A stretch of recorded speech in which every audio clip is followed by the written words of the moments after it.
जय श्री राधे। आज हम बात कर रहे हैं कि कई लोग कहते हैं कि हमारा घर में मन नहीं लगता है। तो सबसे पहली बात है कि अगर हमें घर में मन लगाना है तो हमें अपनी दिनचर्या को ध्यान में रखना पड़ेगा। ये ब्रह्म मुहूर्त में उठ करके माताओं को जाकर के सारे घर को स्वच्छ करना चाहिए, पवित्र करना चाहिए। तत्पश्चात दरवाजे पर द्वार को स्वच्छ करके झाड़ू लगा करके, ज्यादा बड़ी नहीं, छोटी सी रंगोली बनाइए। कोई बात नहीं, समय लगेगा, लेकिन आप छोटी सी रंगोली बनाइए, उस पर थोड़े से अक्षत और पुष्प डाल दीजिए।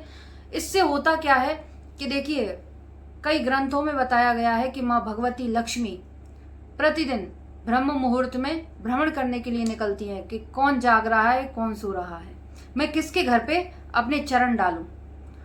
तो माता भगवती लक्ष्मी के आगमन के लिए हमें ये प्रतिदिन कार्य करने चाहिए। क्योंकि देखिए, सीधा सा उदाहरण ले लीजिए, हम दीपावली पर सफाई क्यों करते हैं? क्योंकि माता लक्ष्मी जी का आगमन होना है, आज लक्ष्मी जी पधारेंगी। तो बाकी दिनों में भी अगर हमें लक्ष्मी की चाह है तो हमें निश्चित रूप से प्रतिदिन ये कार्य करने चाहिए। रसोई घर में ध्यान दें या कहीं और भी घर में ध्यान दें कि कोई भी जूठा बर्तन ना पड़ा हो, रात्रि में जूठा बर्तन ना छूट जाए। इस प्रकार से ध्यान रखें इन सब बातों का। क्योंकि अब बात आती है, कई लोग कहेंगे, कई माताएं कहती हैं कि अरे शाम के टाइम झाड़ू नहीं लगाते, रात में झाड़ू नहीं लगाते हैं। तो ये गलत सूचना है। संध्या बेला में झाड़ू नहीं लगाया जाता है। संध्या बेला में कई कार्य ऐसे हैं जिनको नहीं किया जाता है।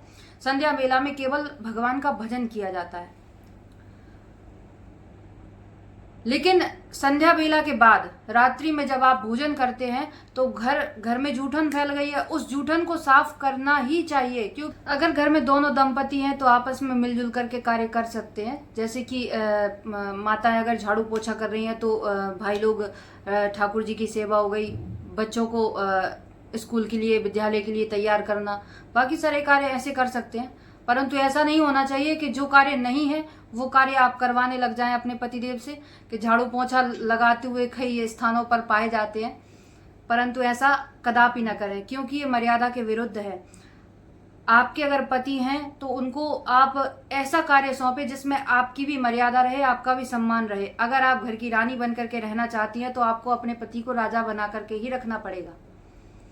और अगर आप गुलाम बनाना चाहती हैं तो आप गुलाम की पत्नी कहलाएंगी। इसलिए आपको अगर रानी कहलाना है तो अपने पति को राजा बना करके ही रखिए। ऐसे कई जगह देखा है मैंने कि पति रोटी बना रहे हैं, पत्नियां बैठी हुई हैं।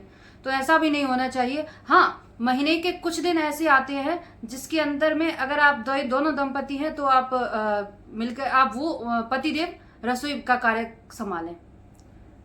लेकिन ऐसा नहीं है कि आप हर समय ही रसोई का कार्य उन पर सौंप दें या और कार्य जो अनुकूल नहीं है। मर्यादा, अगर आप घर में भाई लोगों से, अपने पतियों से अगर झाड़ू पोछा बर्तन अगर आप करवाती हैं तो इससे घर में यश, कीर्ति, बल कुछ नहीं आता है। ना लक्ष्मी जी घर में पदार्पण रहता है, ना घर में सुख समृद्धि रहती है। इसलिए आप ऐसा कार्य में मदद लें जो अनुकूल हो, मर्यादा के विपरीत ना हो, ऐसे आप मदद कर सकते हैं। और कई स्थानों पर ऐसा देखा है कि कई माताएं घर को तो इतना गंदा करके रखती हैं, इतनी बदबू आ रही होती है, लेकिन खुद इतना सज धज करके बाहर निकल के जाती हैं, अरे साहब कौन से महाराजा की पत्नी आ रही हैं। और बच्चों को देखो तो वहीं बच्चों की हालत ऐसी होती है जैसे कि पता नहीं कितने दिनों से नहाया नहीं है, बच्चों को नहलाया ही नहीं है। खुद तो बड़े सज धज करके निकल कर चली जाती हैं, पतियों की हालत ऐसी लगती है जैसे कि बेचारे नौकर चले आ रहे हैं पीछे।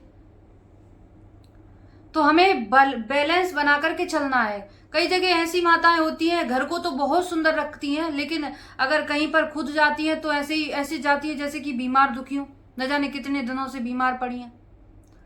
तो ऐसा भी अच्छा नहीं लगता है। हमें बैलेंस बना करके रखना है कि हमें अपने घर को भी स्वच्छ रखना है, अपने बच्चों को भी सुंदर सजा करके रखना है। अगर हम, क्योंकि नारी के 3 रूप होते हैं, लक्ष्मी, सरस्वती और दुर्गा।